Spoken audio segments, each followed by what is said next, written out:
ውድ ተመልካቾች ዛሬ ቴሌቪዥናችሁን ብትከፍቱ አይናችሁን የሚያገኘው አንድ አስፈሪ ምስል ብቻ ነው። በመካከለኛው ምስራቅ ሰማይ ላይ የሚምዘገዘጉ ሚሳኤሎች፣ የድሮን ጩኸቶችና ዓለምን ወደ ሶስተኛው የዓለም ጦርነት አፋፍ እያመጣች ያለች አንዲት ኃያል ሀገር። የፖለቲካ ተንታኞች፣ የጦር ጄኔራሎችና የምዕራባውያን መገናኛ ብዙሃን ስለዚህች ሀገር ሌት ተቀን ይተነትናሉ። ነገር ግን የዓለም ታላላቅ መንግስታት መቼም ያልተረዱት አንድ እውነት አለ።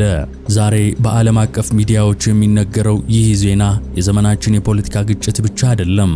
ገና የሰው ልጅ ስልጣኔ ዳግም ሲጀመር ከ4000 ዓመታት በፊት በታላቁ መጽሐፍ ቅዱስ ውስጥ ቃል በቃል ተጽፎ የነበረ ትዕይንት እንደሆነ ብነግራችሁስ?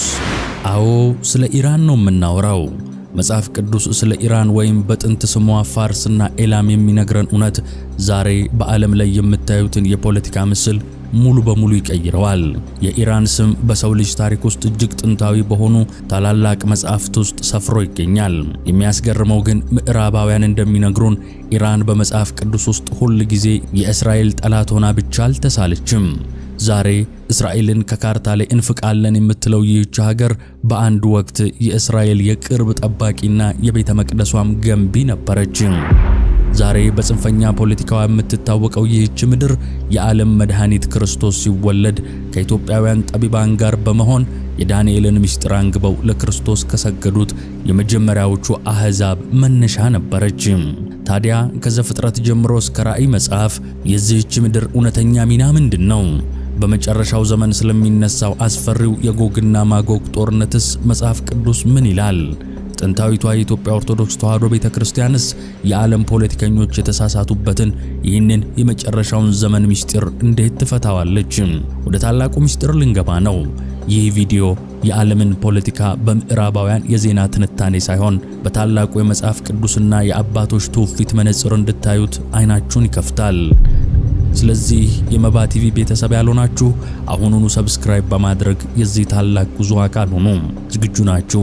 ታሪክ ራሱን እየደገመ አይደለም፣ አስቀድሞ የተጻፈው ትንቢት እየተፈጸመ ነው እንጂ። ወደ ጅምሩ ወደ ኦሪት ዘፍጥረት አብረን እንጓዝ። በስመ አብ ወወልድ ወመንፈስ ቅዱስ አሐዱ አምላክ አሜን። ሰሞኑን የዓለምን የዜና አውታሮች የሞላው አንድ አብይ ርዕስ ብቻ ነው። እንደ ፈረንጆቹ አቆጣጠር ከመጋቢት 2026 መግቢያ ጀምሮ በመካከለኛው ምስራቅ ሰማይ ላይ የሚታየው የጦርነት ጭስ፣ የድሮኖች ጩኸትና አውዳሚ የሚሳኤሎች ውሽንፍር የብዙዎችን ልብ በከፍተኛ ድንጋጤ ሞልቶታል።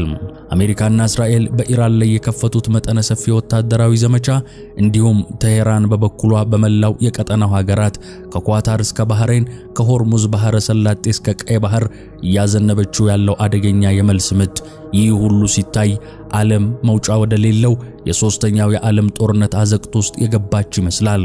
የፖለቲካ ተንታኞች፣ የጦር ጄኔራሎችና የዲፕሎማሲ ሰዎች ይህንን ቀውስ በየቀኑ በየስክሪኑ ላይ ይተነትናሉ።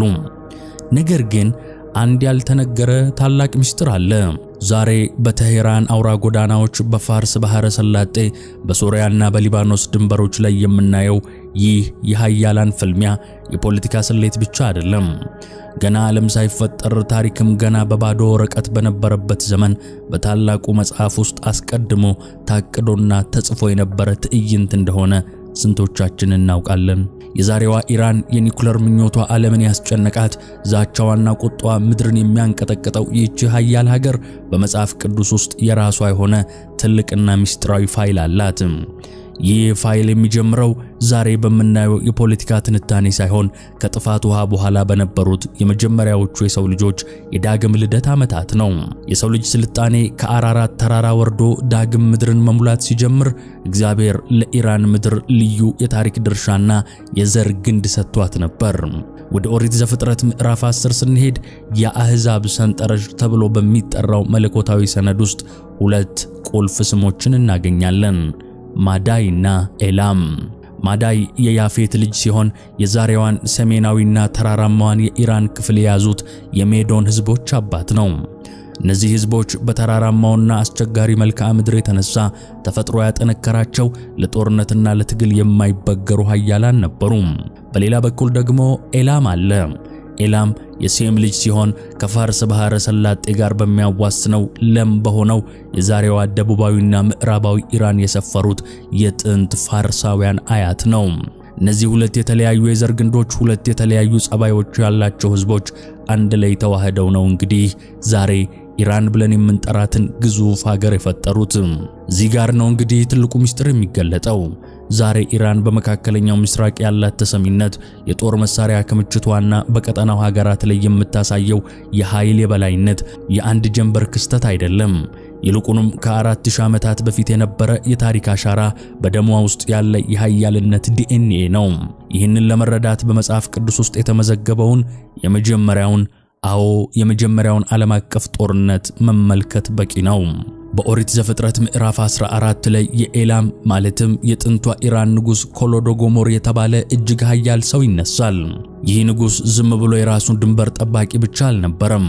ልክ ዛሬ ኢራን በየመን፣ በሶሪያ፣ በሊባኖስና በኢራቅ የራሷን የኒውክሌር ጦር አደራጅታ የተቃውሞ ዘንግ ወይም አክሲስ ኦፍ ሬዚስታንስ በሚል ስም እንደምትንቀሳቀሰው ሁሉ ያኔም ንጉስ ኮሎዶጎሞር 4 የብረት ኃይል ያላቸውን የምስራቅ ነገስታት በአንድ ጥምረት አዋቅሮና አስተባብሮ ድንበሩን ጥሶ በመውጣት እጅግ ርቆ እስከ ከነዓን ማለትም የዛሬዋ እስራኤልና ፍልስጤም ድረስ ወታደራዊ ዘመቻን አድርጎ ነበር።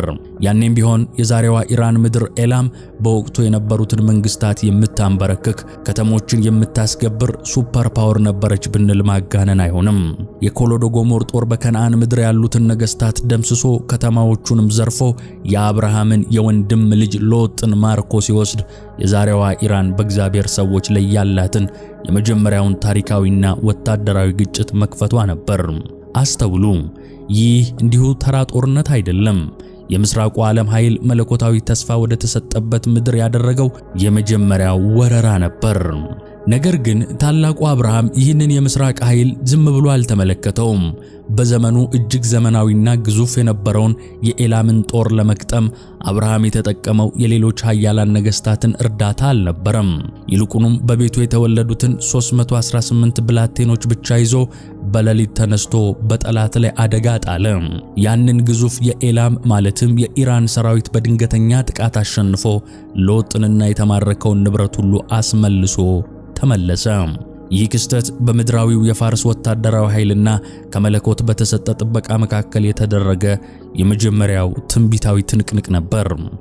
ዛሬ በዜና እንደምንሰማው ኢራን አጎራባች በሆኑት የባህረ ሰላጤው ሀገራት በሜዲትራኒያን ባህር ዳርቻዎችና በቀይ ባህር ላይ ተጽዕኖዋን ስታሰፋ ይህ የጥንቱ የኤላም ንጉስ የኮሎዶጎሞር ቀጠናውን የመቆጣጠር መንፈስ ዛሬም በዘመናዊው የድሮንና የሚሳኤል ቴክኖሎጂ ታጅቦ እየተደገመ መሆኑን ያሳየናል። የኤላም ነገስታት ያኔም በከነዓን ምድር ላይ የበላይነትን ይፈልጉ ነበር። ዛሬም የቴሄራን መሪዎች ኢየሩሳሌምን ማዕከል አድርገው በዚያው ቀጠና ላይ ታሪካዊ ጦርነታቸውን እያካሄዱ ነው። ከመጀመሪያው ዘፍጥረት ጀምሮ የተቀመጠው ይህ የኃይል ካርታ ዛሬም አልተለወጠም።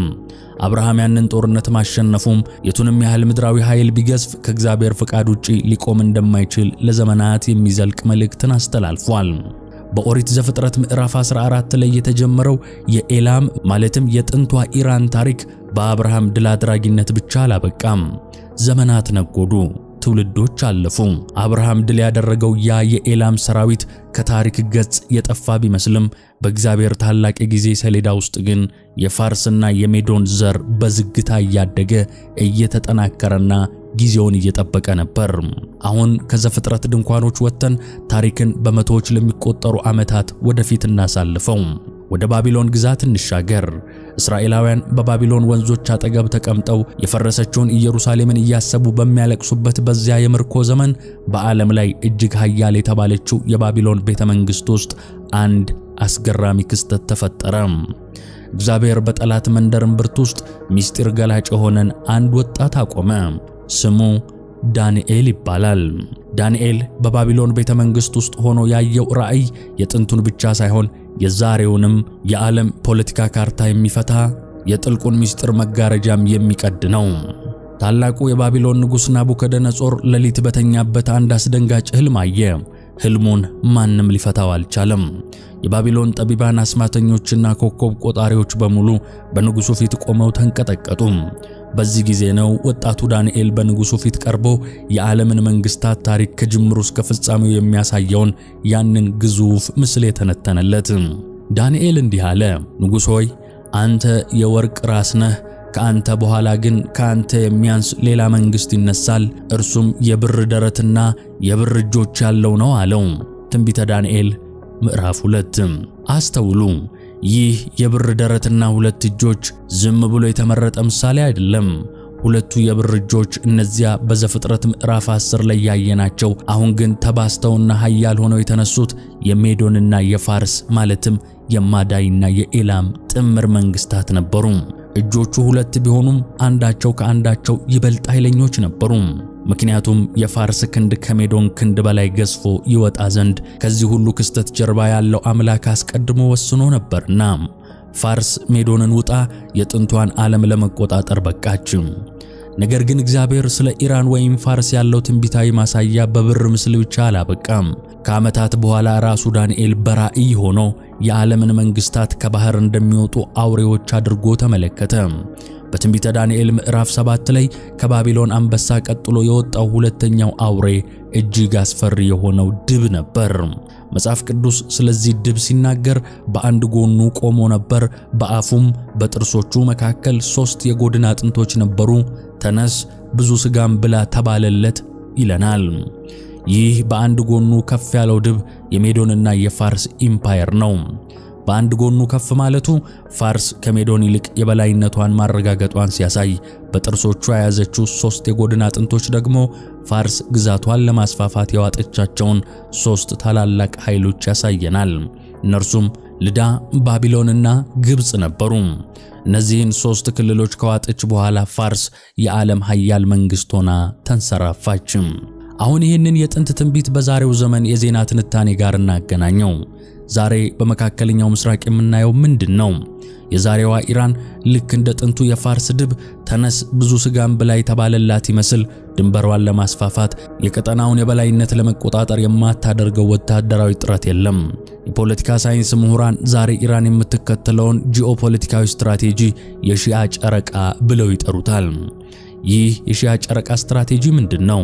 ኢራን ራሷን ማዕከል አድርጋ እስከ ሜዲትራኒያን ባህር ድረስ ያለውን ቀጠና በቁጥጥሯ ስር ለማድረግ የዘረጋችው ታላቅ የውክልና መረብ ነው። ልክ ያ ጥንታዊው ድብ 3 የጎድን አጥንቶችን በጥርሱ እንደነከሰ ሁሉ ዛሬም የቴህራን መሪዎች ቢያንስ 3 ቁልፍ ቀጠናዎችን በውክልና ጦርነቶቻቸው በኩል በጥርሳቸው ነክሰው ይዘዋል። አንደኛው በኢራቅና በሶሪያ ውስጥ ያሉት ታጣቂ ኃይሎች የአሜሪካን ቤዞች ዘወትር ይወጋሉ። ሁለተኛው በሊባኖስ በሄዝቦላህ በኩል ያቆሙትና እስራኤልን በየቀኑ በሮኬት የሚደበደቡበት ግንባር ነው። ሶስተኛው ደግሞ በየመን በሁቲዎች በኩል ቀይ ባህርንና የዓለምን የንግድ መስመር ለማነቅ የዘረጉት ክንድ ናቸው። ይህ በአጋጣሚ የሆነ ይመስላችኋል? በፍጹም። የዛሬው የኢራን የጂኦፖለቲካ ስትራቴጂ ቃላትና ቴክኖሎጂን ቢቀይርም ከመሰረቱ ግን ያ በዳንኤል ራእይ የታየው የመስፋፋትና የመዋጥ የድብ መንፈስ ዘመናዊ ትርጉም ነው። ኢራን ዛሬ በጥርሷ የያዘችውን እነዚህን የጎድን አጥንቶች ላለመልቀቅ ነው አሜሪካንንና እስራኤልን ፊት ለፊት እየተጋፈጠች ክልሉን ወደ ለየለት ጦርነት እየከተተችው ያለችው። ነገር ግን የዳንኤል ራእይ በዚህ አላቆመም። ምዕራፍ 8 ላይ ስንደርስ ታሪኩ ይበልጥ ወደ ዛሬዋ የኢራን መልክዓ ምድር ራሱን ያስጠጋል። ዳንኤል ይህንን ራእይ ያየው እንዲሁ በተራ ስፍራ አልነበረም። መጽሐፍ ቅዱስ እንደሚነግረን በኤላም አውራጃ በነበረችው በሱሳ ግንብ በኡላይ ወንዝ አጠገብ ነበር ይለናል። ሱሳ ማለት ደግሞ ዛሬ በደቡብ ምዕራብ ኢራን የምትገኝ የጥንት ስሟ ኢላም ወይም ፋርስ ዋና ከተማ ነበረች። አዎ ዳንኤል በራሷ በኢራን ምድር ላይ ቆሞ የኢራንን የወደፊት ዕጣ ፈንታ ተመለከተ። በዚያ ራእይ በወንዝ አጠገብ ቆሞ የነበረ 2 ቀንድ ያለው አውራ በግ አየሁ። ቀንዶቹም ረጅም ነበሩ፣ አንዱም ከሌላው ይረዝም ነበረ፣ የረጃጅሙም ማደግ ኃይለኛ ነበረ ብሏል። ወዲያውኑ መልአኩ መጥቶ ይህንን ራእይ ሲፈታለት ያየኸው 2 ቀንድ ያለው አውራ በግ የሜዶንና የፋርስ ነገሥታት ናቸው በማለት ፈታው። ዳንኤል ሲቀጥል አውራ በጉ ወደ ምዕራብ፣ ወደ ሰሜንና ወደ ደቡብ ሲወጋ አየሁ። አውሬዎችም ሊቆሙበት አልቻሉም፣ ከእጁም የሚድን አልነበረም፣ እንደ ፍቃዱም አደረገ፣ ታላቅም ሆነ ይላል ትንቢተ ዳንኤል ምዕራፍ 8 ቁጥር 4። ይህ ቃል ዛሬ ለምንሰማው የዓለም ዜና ምንኛ ገላጭ ነው። የጥንቱ አውራ በግ ወደ ምዕራብ፣ ሰሜንና ደቡብ እንደወጋ ሁሉ የዛሬዋ ኢራንም የፖለቲካና የወታደራዊ ተጽዕኖዋን የምትዘረጋው በዚሁ አቅጣጫ ነው። ወደ ምዕራብ ኢራቅን፣ ሶሪያንና ሊባኖስን አቋርጣ እስከ እስራኤል ድንበር ድረስ ተስፋፍታለች።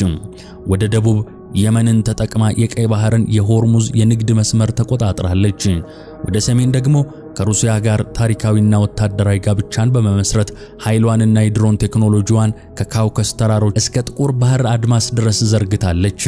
በእነዚህ ቀናት እስራኤል የአየር ድብደባ ስታካሄድ፣ አሜሪካም የጦር መርከቦቿን ወደ ቀጠናው ስታስጠጋ ኢራንን ለማስቆም የሚያደርጉት ጥረት መጽሐፍ ቅዱስ አውሬዎቹም ሊያቆሙት አልቻሉም ብሎ የገለጸው የዚያን አውራ በግ የድፍረት መንፈስ የሚያስታውስ ይመስላል።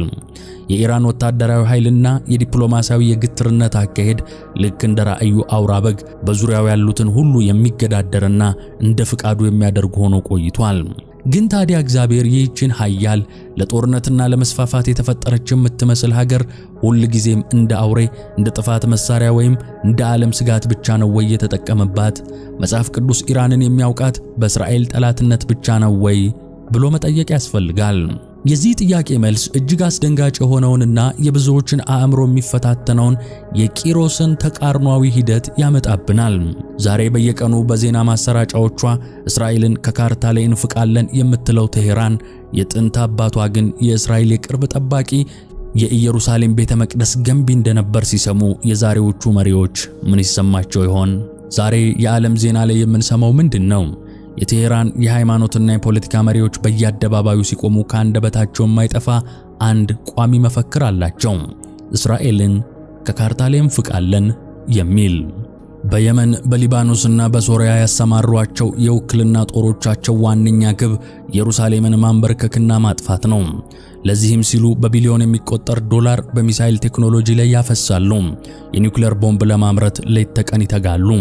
ለዛሬው የኢራን ፖለቲካ እስራኤል ማለት ታናሹ ሰይጣን ተብላ የተፈረጀች መጥፋት ያለባት ቀንደኛ ጠላት ናት። ነገር ግን እዚህ ጋር የዓለምን የፖለቲካ ተንታኞች፣ የታሪክ ምሁራንንና ራሳቸው የቴሄራን መሪዎችን ጭምር ጸጥ የሚያሰኝ የሰውን አእምሮም የሚፈትን አንድ ታላቅ መለኮታዊ እንቆቅልሽ እናንሳ። ዛሬ ኢየሩሳሌምን እናጠፋለን የምትለው የዛሬዋ ኢራን ከ2500 ዓመታት በፊት ግን የእስራኤል የቅርብ ጠባቂ፣ የኢየሩሳሌም ቤተ መቅደስ ገንቢ፣ አይሁድን ከምርኮ ነፃ ያወጣች ብቸኛዋ የባዕድ ሀገር እንደነበረች ስንቶቻችን እናውቃለን? ይህ እንዲሁ የተፈጠረ የታሪክ አጋጣሚ አይደለም። የሰው ልጅ አእምሮ ከሚያስበው በላይ በሆነ ጥበብ የተጻፈ መለኮታዊ ማስተር ፕላን እንጂ። ወደ ኋላ እንመለስ። እስራኤላውያን በባቢሎን ወንዞች አጠገብ ለ70 ዓመታት በምርኮ ተቀምጠዋል። ከተማቸው ኢየሩሳሌም ፈርሳለች። ታላቁ የሰለሞን ቤተ መቅደስ ተቃጥሏል። ንዋየ ቅድሳቱ ተዘርፈዋል። ተስፋ የቆረጠው ሕዝብ አዳኝን ይጠባበቃል። በዚህ መካከል እግዚአብሔር ማንም ያልጠበቀውን፣ ማንም ሊገምተው የማይችለውን አንድ አዲስ ታሪካዊ መሪ ከፋርስ ማለትም ከኢራን ተራሮች ላይ አስነሳ። ስሙ ቂሮስ ይባላል። የቂሮስ መነሳት በራሱ የሰው ልጅ ታሪክ ካስተናገዳቸው እጅግ አስደናቂ ትንቢታዊ ክስተቶች አንዱ ነው። ቂሮስ ገና ሳይወለድ፣ የፋርስ ኢምፓየርም ገና በስሙ ሳይጠራ ከ150 ዓመታት በፊት ነቢዩ ኢሳይያስ በኢየሩሳሌም ሆኖ እግዚአብሔር አንድን የባዕድ ሀገር ንጉሥ በስም ጠርቶ የሰጠውን አዋጅ በመጽሐፍ ቅዱስ ላይ መዝግቦታል። በትንቢተ ኢሳይያስ ምዕራፍ 45 ቁጥር 1 ላይ መጽሐፍ ቅዱስ አንድን አረማዊ ንጉሥ ፈጣሪ ራሱ እንዲህ ብሎ ሲጠራው እናነባለን። እግዚአብሔር ለቀባሁት አሕዛብን በፊቱ አስገዛ ዘንድ የነገሥታትንም ወገን እፈታ ዘንድ መዝጊያዎቹም እንዳይዘጉ ሁለቱን መዝጊያ ያላቸውን ደጆች በፊቱ እከፍት ዘንድ ቀኝ እጁን ለያዝኩት ለቂሮስ እንዲህ ይላል ይለናል። አስተውሉ፣ ለቀባሁት ለቂሮስ አለን መጽሐፉ። መጽሐፍ ቅዱስ የተቀባ የሚለው ቃል ብዙውን ጊዜ የሚሰጠው ለእስራኤል ነገሥታት፣ ለካህናት ወይም ለክርስቶስ ብቻ ነው። ነገር ግን እዚህ ላይ የእስራኤልን አምላክ ለማያውቅ አረማዊ የፋርስ ንጉሥ እግዚአብሔር እቀባዋለሁ፣ መሳሪያዬ ነው ብሎ ሰየመው። ቂሮስ ከፋርስ ወይም ከኢራን ምድር ተነስቶ ዓለምን ማሸነፍ ጀመረ። በዘመኑ እጅግ የማይደፈር ማንም ጥሶ አይገባበትም ተብሎ የሚታመነውን ታላቁን የባቢሎን ቅጥር ሊገነባ ተነሳ። የባቢሎን ንጉሥ ብልጣሶር የቂሮስ ጦር ቅጥሩን ከቦት እያለ እርሱ ግን በመጠጥና በስካር ድግስ ላይ ነበር። ይባስ ብሎ ከኢየሩሳሌም ቤተ መቅደስ የዘረፋቸውን ንዋየ ቅድሳት ጽዋዎችንም አምጥቶ ከቁባቶቹ ጋር የወይን ጠጅን ይጠጣባቸው ጀመር። ያኔ ነው እንግዲህ መለኮታዊው ጣት ግድግዳው ላይ መጥቶ ማኔ ቴቄል ፋሬስ ብሎ የጻፈበት። ዳንኤል ያንን ጽሑፍ ሲተረጉመው መንግሥትህ ተከፈለች፣ ለሜዶንና ለፋርስም ተሰጠች፣ አንተም በሚዛን ላይ ተመዘንክ፣ ቀለህም ተገኘህ ያለው። በዚያችው ሌሊት የፋርስ ንጉሥ ቂሮስ እጅግ አስገራሚ በሆነ ወታደራዊ ስትራቴጂ የኤፍራጥስን ወንዝ አቅጣጫ አስቀየረ። ወንዙ ሲደርቅ የኢራን ማለትም የፋርስ ወታደሮች በደረቀው የወንዝ መተላለፊያ በኩል ሾልከው በመግባት ታላቂቱን ባቢሎን ያለ ጦርነት ተቆጣጠሯት። እግዚአብሔር በኢሳይያስ በኩል የነሐሱን ደጆች እሰብራለሁ፣ የብረቱንም መወርወሪያዎች እቆርጣለሁ ያለው ትንቢት በዚያች ሌሊት በፋርሳውያን እጅ ተፈጸመ። ባቢሎን ከወደቀች በኋላ የሆነው ነገር ግን እስከ ዛሬ ድረስ የታሪክ ምሁራንን ያስደምማል። ብዙውን ጊዜ አንድ ኃያል መንግሥት ሌላውን ሲያሸንፍ ሕዝቡን ባሪያ ያደርጋል፣ ሀብቱን ይዘርፋል። ቂሮስ ግን እንዲህ አላደረገም። በዓለም ታሪክ ውስጥ የመጀመሪያውን የሰብአዊ መብት አዋጅ በማውጣት በባቢሎን ምርኮ የነበሩትን ሕዝቦች ነፃ ለቀቀ። ለአይሁድ ሕዝብ ደግሞ ልዩ አዋጅ አወጣ። መጽሐፈ ዕዝራ ምዕራፍ 1 ላይ እንደመዘገበው ቂሮስ እንዲህ አለ: የሰማይ አምላክ እግዚአብሔር የምድርን መንግሥታት ሁሉ ሰጥቶኛል። በይሁዳም ባለችው በኢየሩሳሌም ቤት እሰራለት ዘንድ አዞኛል። በሕዝቡ ሁሉ መካከል ከእናንተ ማንም ቢኖር አምላኩ ከእርሱ ጋር ይሁን፣ በይሁዳም ወዳለችው ወደ ኢየሩሳሌም ይውጣ አለ። አስቡት፣ ዛሬ እስራኤልን ለማጥፋት ሚሳኤል የምትተኩሰው ኢራን ያኔ ግን የኢየሩሳሌምን ቤተ መቅደስ መልሶ ለመገንባት በጀቱን የሸፈነችው ከራሷ ከፋርስ ቤተ መንግሥት ካዝና ነበር። ናቡከደነጾር የዘረፋቸውን 5400 የወርቅና የብር ዕቃዎች ቂሮስ አስመልሶ ሰጣቸው። እስራኤላውያን በክብርና በነጻነት ወደ ምድራቸው ተመለሱ። የኢየሩሳሌም ቤተ መቅደስ እንደገና በፋርስ ንጉሥ የገንዘብ ድጋፍና ወታደራዊ ጥበቃ ስር ተገነባ። ይህ እጅግ ጥልቅ የሆነ መለኮታዊ ክስተት ነው። የዛሬዋ ቴሄራን ሞት ለእስራኤል ስትል፣ እግዚአብሔር ግን በታሪክ መዝገብ ላይ የኢየሩሳሌም መልሶ ግንባታ የጀመረው በኢራን ንጉሥ ትእዛዝ ነው ብሎ ጽፎታል።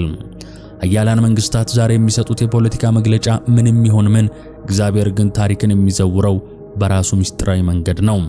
ኢራን በአንድ ወቅት ለእግዚአብሔር ሕዝብ እንደ ጋሻ ሆና አገለገለች። ነገር ግን ይህ በኢየሩሳሌምና በቡሳ ማለትም በፋርስ መካከል የተፈጠረው ወርቃማ የታሪክ ዘመን ያለ ፈተና አልቀጠለም።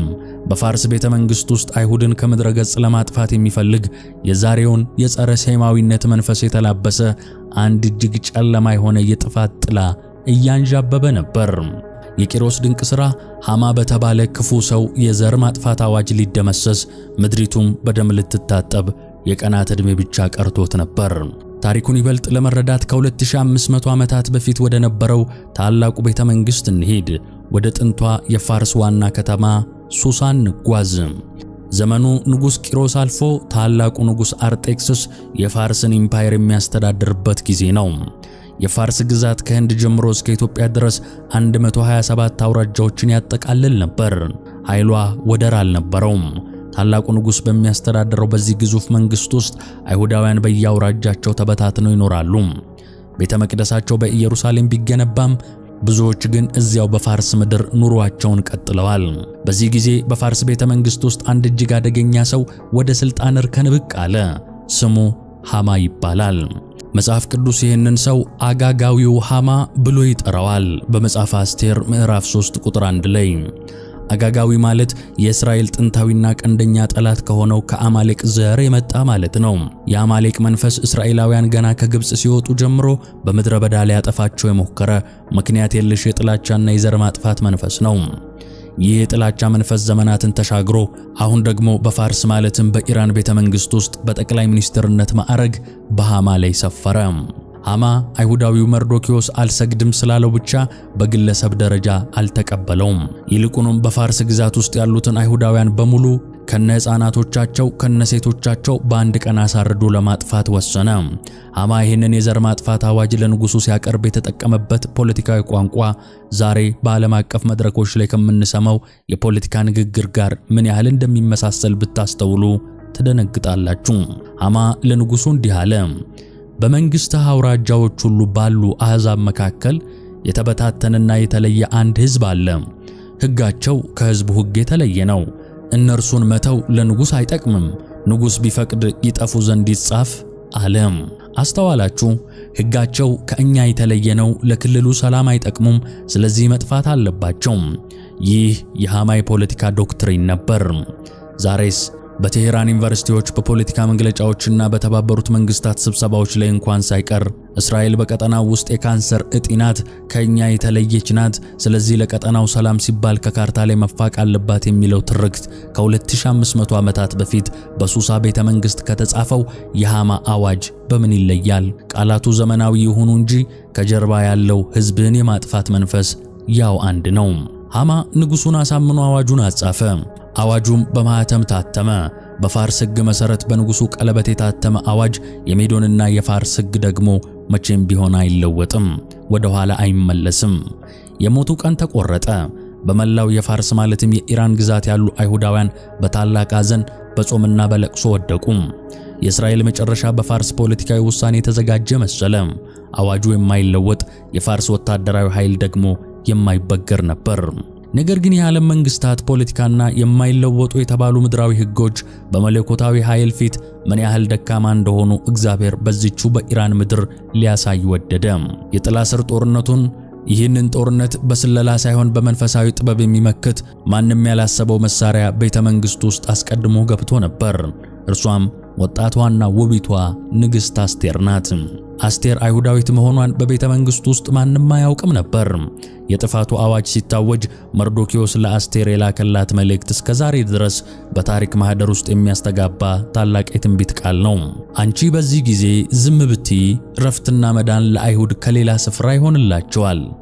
ወደ መንግስትም የመጣሽው ለዚህ ዘመን እንደሆነ ማን ያውቃል አላትም። አስቴር የሞት ፍርድ ሊያስከትል እንደሚችል እያወቀች ከጠፋሁም ልጥፋ ብላ ሕዝቧን 3 ቀን አጹማ ወደ ንጉሡ የውስጥ አደባባይ ገባች። በዚያች ቅጽበት የዓለም ታሪክ ሚዛን ተንጠልጥሎ ነበር። ንጉሡ የወርቅ ዘንጉን ዘረጋላት። ከዚያም አስቴር እጅግ በተዋጣለት ጥበብ ንጉሡንና ሃማን ወደ ግብዣ ጠርታ በመጨረሻው ሰዓት የሃማን ሴራ አጋለጠች። ውጤቱስ ምን ሆነ? አዋጁ የማይለወጥ በነበረበት በዚያች ኃያል የፋርስ ምድር እግዚአብሔር ሁኔታዎችን ሙሉ በሙሉ ቀየራቸው። ሃማ መርዶክዮስን ሊያሰቅልበት ባዘጋጀው 50 ክንድ ርዝመት ባለው እንጨት ላይ ራሱ ተሰቀለ። የማይለወጠውን የጥፋት አዋጅ ለመሻር ንጉሡ ሌላ አዲስ አዋጅ አወጣ። አይሁዳውያን ከጠላቶቻቸው ራሳቸውን እንዲከላከሉና ጠላቶቻቸውንም እንዲያጠፉ ሙሉ ወታደራዊ መብት ሰጣቸው። በዚያች ቀን የመቃብራቸው ስፍራ ትሆናለች ተብላ የታሰበችው ፋርስ ወይንም ኢራን በተቃራኒው ለአይሁድ ሕዝብ ጋሻና የመዳን ምሽግ ሆነች። የሃማ የዘር ማጥፋት ስነ ልቦና በአስቴር ጾምና ጸሎት በእግዚአብሔርም ጣልቃ ገብነት ሙሉ በሙሉ ከሸፈ። እስራኤል ዳነች። ነገር ግን የኢራን ማለትም የፋርስ መንፈሳዊ ታሪክ በጦርነት በሴራና በታሪክ ውጥረት ብቻ የተሞላ አይደለም። ይህች ምድር ዓለም በጨለማ ውስጥ በነበረችበት ጊዜ የሃይማኖት መሪዎች እንኳን ያልተረዱትን ታላቅ ምስጢር ተረድታ የዓለምን መድኃኒት በመቀበል የመጀመሪያዋ የባዕድ ሀገር የሆነች እጅግ አስደናቂ ብሩህና ክብር የተሞላባት ሀገርም ናት። ከቴህራን የፖለቲካ ጩኸት ወጥተን ወደ ቤተልሔም ኮከብ ስንጓዝ የኢራን ታሪክ ሌላ መልክ ይዛል። የዓለም ፖለቲካ ሁል ጊዜ በጩኸትና በሚሳኤል ድምጽ የተሞላ ነው። እስካሁን ባየናቸው ክፍሎች ፋርስ ወይም ኢራን እንዴት የጦርነት የጂኦፖለቲካ ፍልሚያና የቤተ መንግስት ሴራ ማዕከል እንደነበረች ተመልክተናል። ዛሬ የዓለም የዜና ቻናሎች የሚያሳዩን የኢራን የዩራኒየም ማበልጸጊያዎችና ወታደራዊ ሰልፎችን ብቻ ነው። ነገር ግን ከዚህ የፖለቲካ ጩኸት ብንወጣ ኢራን ዓለም የዘነጋው ሌላ ብሩህ ታሪክ አላት። የእስራኤል ጠላት ብቻ ሳትሆን ዓለም በጨለማ ውስጥ በነበረችበት ጊዜ መሲሁን በመቀበል ግንባር ቀደም ከነበሩት ሀገሮች አንዷ እንደነበረች ስንቶቻችን እናስታውሳለን? ወደ አዲስ ኪዳን መግቢያ ወደ ማቴዎስ ወንጌል 2ኛ ምዕራፍ እንሂድ። ሰብአ ሰገል ኮከቡን በምስራቅ አይተው መጡ ይላል መጽሐፉም። በቤተ ክርስቲያናችን ትውፊት መሰረት እነዚህ ኮከቡን ተከትለው የመጡት 3 ነገስታት ከዓለም 3 ማዕዘናት ከፋርስ፣ ከህንድና ከኢትዮጵያ የተሰበሰቡ ነበሩ። ከነዚህ መካከል የኛው ኢትዮጵያዊ ጠቢብ የዓለም መድኃኒት ስለመወለዱ ያወቀው በሀገራችን ጥንታዊ ትውፊት ከሚታወቀውና በዘረደሸት በኩል ከትውልድ ወደ ትውልድ ሲተላለፍ ከመጣው ትንቢታዊ ምስጢርና የሥነ ፈለክ ጥበብ እንደነበር እናውቃለን። ኢትዮጵያዊው ጠቢብ ይህንን የዘረደሸት ምስጢር በልቡ አኑሮ ያ ኮከብ ሲወጣ ጊዜው መድረሱን አወቀ። ነገር ግን እዚህ ጋር አንድ ትልቅ ጥያቄ ይነሳል።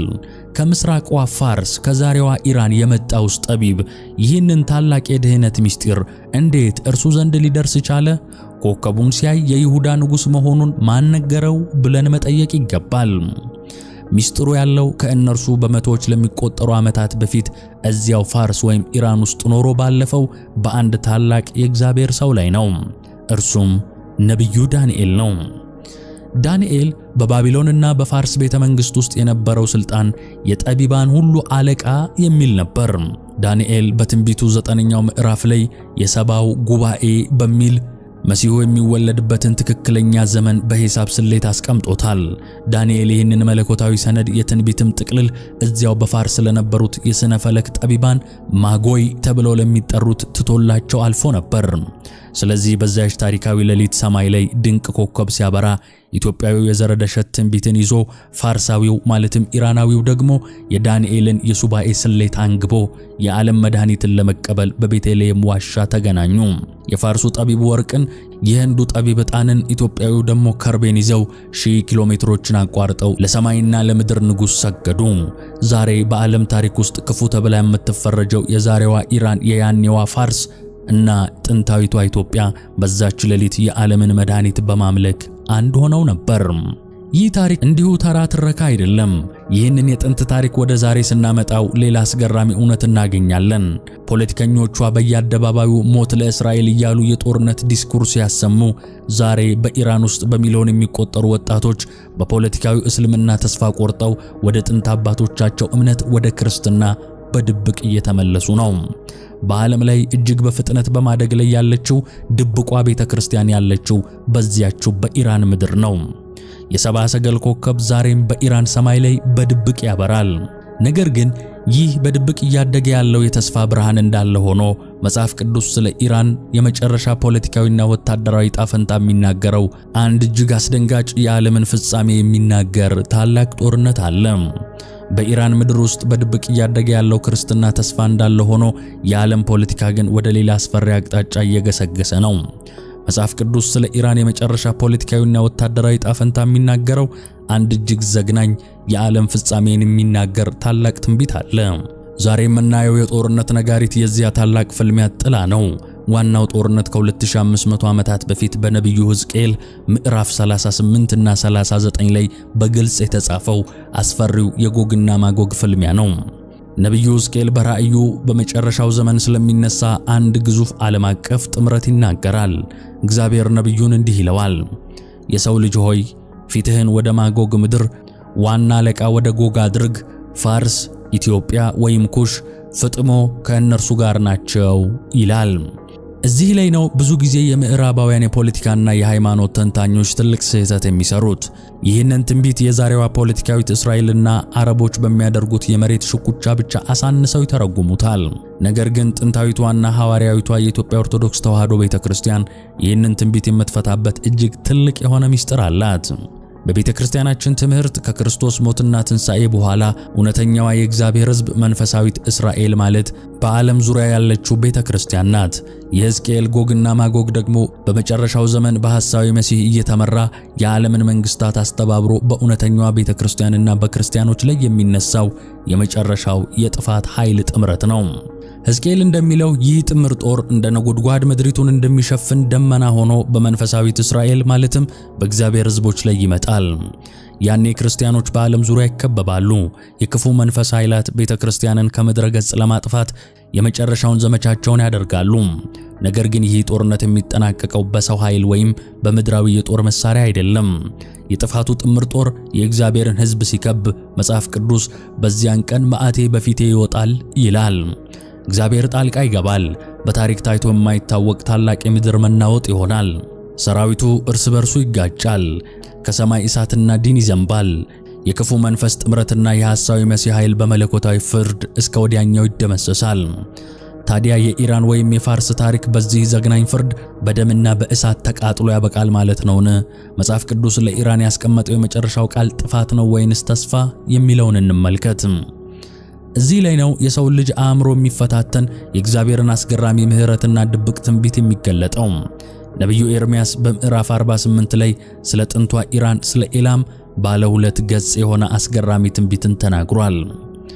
እግዚአብሔር በኤርምያስ በኩል እንዲህ አለ፣ እነሆ የኃይላቸውን መጀመሪያ የኤላምን ቀስት ሰብራለሁ፣ ነገር ግን በኋለኛው ዘመን የኤላም ምርኮን እመልሳለሁ ይላል እግዚአብሔር አለ። ትንቢተ ኤርምያስ ምዕራፍ 49 ቁጥር 35። የኤላምን ቀስት ሰብራለሁ ሲባል ዛሬ ኢራን የምትመካበትን የባሊስቲክ ሚሳኤልና የድሮን ኃይል ያንን ወታደራዊ ጉልበት እግዚአብሔር ከጥቅም ውጭ ያደርገዋል ማለት ነው።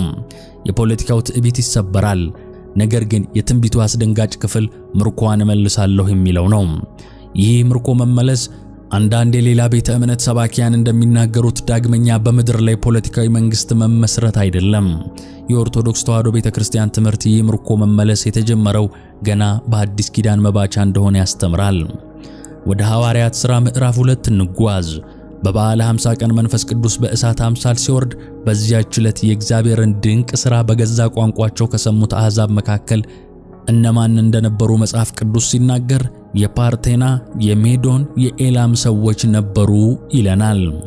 አዎ ገና በዚያች የመጀመሪያው ቤተ ክርስቲያን የልደት ቀን የኢራን አባቶች በቦታው ተገኝተው ነበር። ዛሬ ቀደም ብለን እንዳየነው በሚሊዮን የሚቆጠሩ ኢራናውያን ወጣቶች በፖለቲካዊ እስልምና ተስፋ ቆርጠው በድብቅ ቤተክርስቲያን ውስጥ ሆነው ወደ ክርስትና እየመጡ ያሉት ይህ በኋለኛው ዘመን ምርኮዋን እመልሳለሁ የተባለው ትንቢት ታላቅ ማረጋገጫ ስለሆነ ነው። እግዚአብሔር የኤላምን ሕዝብ ከጥላቻ ፖለቲካ ምርኮ ነፃ እያወጣ ነው። በመጨረሻው የዓለም ፍጻሜም ምድሪቱና የሐሳዊው መሲህ መንግስታት ሁሉ ካለፉ በኋላ ዮሐንስ በራእዩ እንዳየው አዲስ ሰማይና አዲስ ምድር ይመጣሉ። ያኔ በክርስቶስ ደም የነጹት ከታላቁ መከራ የተረፉት የኤላም ማለትም የኢራን ልጆች ከመላው ዓለም ሕዝብ ጋር በመሆን በዚያች በሰማያዊቷ ኢየሩሳሌም ቆመው ለእግዚአብሔር በግ በምስጋና ይሰግዳሉ። የኢራን ወይም የኤላም ታሪክ የሰው ልጅ ሁሉ ታሪክ ነው። በዘፍጥረት የተሳሳተች፣ በምርኮ አይሁድን የታደገች፣ ሰብአ ሰገልን ልካለ ክርስቶስ የሰገደች፣ በመንፈስ ቅዱስ ጸጋ የተጎበኘች፣ በኋላም በፖለቲካው ዓለም አደገኛ ጥምረት ውስጥ ብትገባም በእግዚአብሔር ምሕረት ልጆቿ የሚድኑላት ድንቅ ምድር። ታዲያ እናንተስ ምን ትላላችሁ? ዛሬ በየቀኑ በዜና የምትሰሙት የኃያላን ጦርነትና የጥፋት ዛቻ ሲያስጨንቃችሁ ታሪክ በፖለቲከኞች እጅ ሳይሆን አስቀድሞ መጨረሻውን በጻፈው በእግዚአብሔር እጅ እንደሆነ ማወቅ ምን ያህል ረፍትን ይሰጣል?